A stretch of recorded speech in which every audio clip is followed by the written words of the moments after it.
Welcome back, Chappelle. All right. It's been a minute since we've had a flip, but it's also because we were swamped with test review, getting ready, da la la la la la. But welcome back. It's good to see you again, as always. So we left off right about here when we were in class, right? We're talking about the Renaissance, right? We're talking about the themes of the Renaissance. We're questioning the ideas behind the Renaissance, right? We're starting to understand how the era of the circa 1350s to 1450, this era of about 100 years is going to show a renewed development in the study of intelligence, art, and secularism, and humanism, and we looked at this guy, right, in class, the Vitruvian Man, right? Talked about how, Leonardo da Vinci's expressions of the proportionality of the human body was an example of humanistic values of the Renaissance, right? So we're going to go ahead and go forward a little bit and kind of define humanism specifically. Some of the kids in my A period, y'all have already seen this slide, and that's really okay, all right? So, but we're going to keep, going forward regardless, all right? So, but the big thing about humanism, though, is it's the study of worldly subjects, right? It focuses on individual achievement. It focuses on the idea of a human being living up to their fullest potential, creating the best that they can of their craft, and then also using their craft to continue to question things and become as intelligent as they possibly can, right? I'm an avid humanist, right? I love the idea of being a humanist, right? If you're going to do something, you do it to the best of your ability, right? And you believe that you should always be trying to get better at it all the time, just like Leonardo, Michelangelo, Raphael, not Donatello. Just kidding. Donatello was in there too, but also other ones as well as Botticelli, Brunelleschi, Albrecht Dürer from Germany, right? And then you got Jan van Eyck from the Netherlands, all right? So you got all these other amazing thinkers. Hieronymus Bosch, all right? So all these other famous figures, they're all humanists, right? Humanists, of course, being the study of worldly subjects. Writers and artists are going to turn to a more secular focus. They're going to start to focus on everyday, real-world ideas, thoughts, and creating these new connections, right? So this is also going to create the idea of a Renaissance man. A Renaissance man is the man who can respond to all situations, right? When you look, for example, at Michelangelo. Michelangelo, before he ever entered into the Sistine Chapel, before he ever was asked to go into the Sistine Chapel and begin to take a study of its ceiling and understand how he was going to paint a fresco, he didn't even know how to paint a fresco at first, right? He actually was a sculptor. Michelangelo is famous for the David and the Pieta, and that's how he garnered a name for himself. And the guy who wanted Michelangelo to paint the ceiling of the Sistine Chapel was kind of just thinking at a point, he was like, he'll screw it up, and then I'll be right. All right, so anyway. But the craziest thing about all this stuff is that, which we are going to walk inside the Sistine Chapel in our VR lab next week. But anyway, continuing to go forward, it's a very, very, very heady, very, very intense era, right? People are beginning to question their entire lives, question everything around them, question all these things. And these are all secular things, right? This secular idea is very important. Understanding the world around you, worldly items. And of course, where does this all begin? Italy. We've already talked about this a little bit, right? Right when we got started off with the unit, we talked about Italy, right? Italy. Why Italy, right? So, why Italy in the first place? First of all, the return of economics. Jot that down really quick. The return of economics. Put money sign, money sign, money sign. As we know, Milan, Florence, Venice saw a massive return of large base economics to, their entire cities, or, to that entire area known as Italy. Even though, ironically enough as well, another big reason was in Rome, there are a lot of ruins and artifacts that are still in good condition for study and interpretation. Because remember, the Renaissance era is all about the reincorporation and rebirth of classical Greek and Roman themes, at least in the early goings anyway. And then as it expands northward, it starts to take on completely new different shapes and styles and ideas and understandings, right? So many ruins and artifacts are still around. Also, the large amount of money coming into the Catholic Church in Rome is another big reason why Italy. So go ahead and jot that down.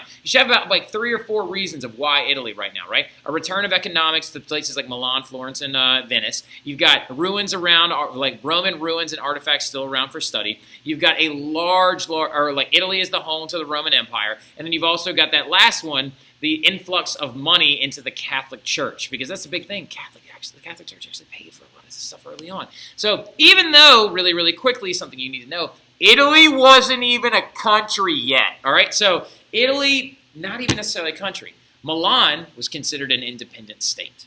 Venice was considered an independent state. They were a republic, actually, all the way up until like the 1880s. All right, so not 1880s, early 1800s. I think it's like 1818. So now, Italy, still divided into small city-states. However, they're still all connected to the papal states, the Roman Catholic state, right, which is right smack in the middle, which is where Rome is, okay? So you do need to know that Italy is broken up into a bunch of different chunks, right, like when we did our little map and whatnot. So, but also, Florence is a big one, though. It's the world center for banking, all right? So, like, now, speaking of banking, we're going to talk about a very specific family here in about 2 seconds, but this idea of all this money, right, like, you got the Catholic Church, the Pope, El Papa himself, right? You've got cardinals, bishops, you've got traders, you've got merchant families, you've got guilds popping up left and right? You got a lot, you got the banking aspect, you got money floating around out there, right? It's just existing out in the mist. And what these people that have all this money are going to become, they're going to become what's known as a patron, right? So a patron of the arts, a financial supporter, right? So eventually these families and these figures start realizing that I have all of this excess money, but it's the late 1300s, early 1400s. What am I going to use it for? I already have a home, and I already have clothes, and I already have some housewares, and I got a big, I got some nice stuff floating around. What else can I spend money on? Oh, wait, art. Spend it on art. I can beautify my home, right? I can beautify everything. I can create space for artists to actually come in and really, really grow their understanding. All right, so, but anyway, continuing forward, that's where one of your biggest and most famous patron families comes into play.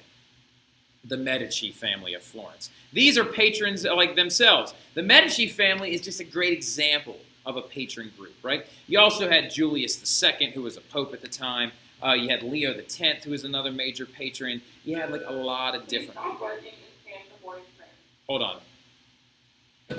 All right, sorry about that. We got interrupted a little bit by chip chat, right? Or like by announcements and stuff. But what we were talking about the Medici family in Florence, right? Patrons of the arts. Medici family is one of the most famous ones, right? Probably the most famous out of all of them. Because they paid for and financed some of the most well-known pieces of art that you can actually even think of. Primavera by Botticelli. Birth of Venus by Botticelli. Who else did they actually finance? They financed like multiple different artworks, including Michelangelo's David was actually paid for by the Medici family as well. Like, you're talking about a large, expansive number of artworks, all financed by one family, right? So they were, for a time, the informal and formal rulers of Florence for over 300 years, right? And they created the most powerful bank that Europe had ever seen. And they were huge patrons of major artworks. So it's the Medici family, not the Medici family. This is their family crest right here. And actually, you can see that fleur-de-lis right there that was added much later on when they married into the French crown in like the 1600s. And then this right here is just gobs and gobs and gobs of them. You got popes that eventually become like Medici popes. And these two are right here are the big ones. Cosimo the Elder and Lorenzo the Great, right? Lorenzo the Great actually was the one that he allowed Michelangelo to live in his home for a time while he's actually learning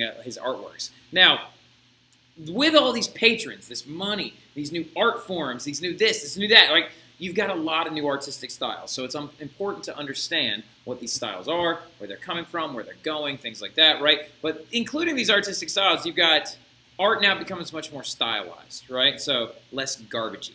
Then it's going to begin to represent humans and landscapes appropriately, right? So, and then you've got perspective is coming back, real life art, depth, proportions, movement, right? Shading is going to make art look more textured and real. Sculptors are also going to begin to study human anatomy so they can make proper sculpting representations, right? Let me check something real quick.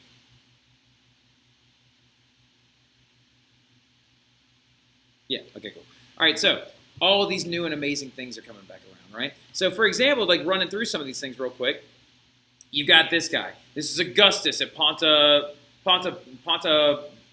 This is Augustus, all right? So it's Ponta something, all right? So I can never say, I think it's like Ponta Perti, all right? So where this statue was originally located. But this is Augustus. Now, this is not a Renaissance artwork. This is from ancient Rome, right? So now, really, really quick, when ancient Rome falls, they go from creating beautiful works like this to creating works like this. All right, so like as you can see, throughout time, the movement of intelligence was very important to understand. The Romans created completely three-dimensional and proportional sculptures, whereas the Middle Age artists were creating like this. You know what I mean? Like 2D, lack of color, no emotion on the people's faces. Everyone has the same face, right? The same expression, and just very little to no movement, very static.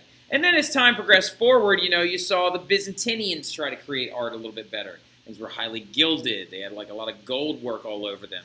And then things also were still unproportional. Look at how large Mary's eyes are. Look at this proportion of Christ, baby Christ, or like the young Christ as well. Like it just doesn't look quite right. But then as the Renaissance goes forward, you're seeing a return of that intelligence from the Roman era, right? This right here is Hercules battling the river guardian Centaur, right? This is actually made during the Renaissance period. This is during the Renaissance period as well. This is Botticelli's Birth of Venus, right? And this right here is Botticelli's Lady with Pomegranate, right? This is a Renaissance artwork as well. Look at the difference in detail between these two and then these two artworks. The Renaissance art is a very emblematic thing that shows the growth in intelligence and the growth of humanism during this time period, right? And this is one of my favorite artworks, because you can actually see right here that is Mary, right? Of course, being anointed with her halo, being surrounded by the choir of archangels. You've got Gabriel right here,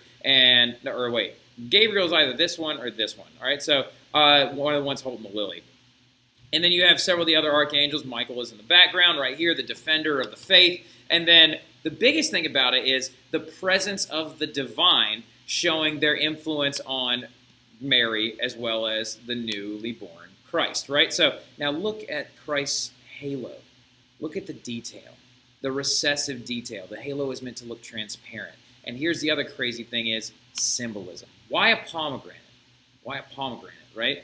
A pomegranate, because that pomegranate is full of little red seeds. And notice that the pomegranate is placed directly over the heart of this newly born child. Because the pomegranate full of all these red seeds, each of those red seeds is supposed to represent a drop of blood that this child will one day spill to save the world, right? So as you can tell, there's just a lot of hidden symbolism as well, like very, very deep stuff. And then not to mention the fact that it doesn't just stop at visual arts. It does not just stop there. You've also got architecture coming back, sculpture, architecture, visual arts. You've got these amazing things coming back. Architecture was considered like the social art. They're going to start doing away with the old Gothic style of things and coming back to arches, pillars, domes, believing to be more clean, not so disorderly and rigid, right? For example, this right here is the back of a Gothic church from the Middle Ages. You see the flying buttresses, everything's coming to a point, the big stained glass windows, the rose windows, right? Granted, it's beautiful, but then you've got this. This is Renaissance architecture. Look at the clean lines. This is Brunelleschi's Dome by Filippo Brunelleschi, right? Look at the detail. This right here is also, that's the fresco that's on the inside of that dome, right? That's what it looks like on the inside, right? That is insane.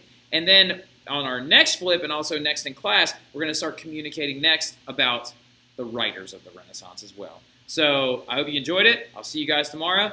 I know this can seem a little bit confusing, but if you have any questions, please write them down, and I'll see you guys then. Have a good one.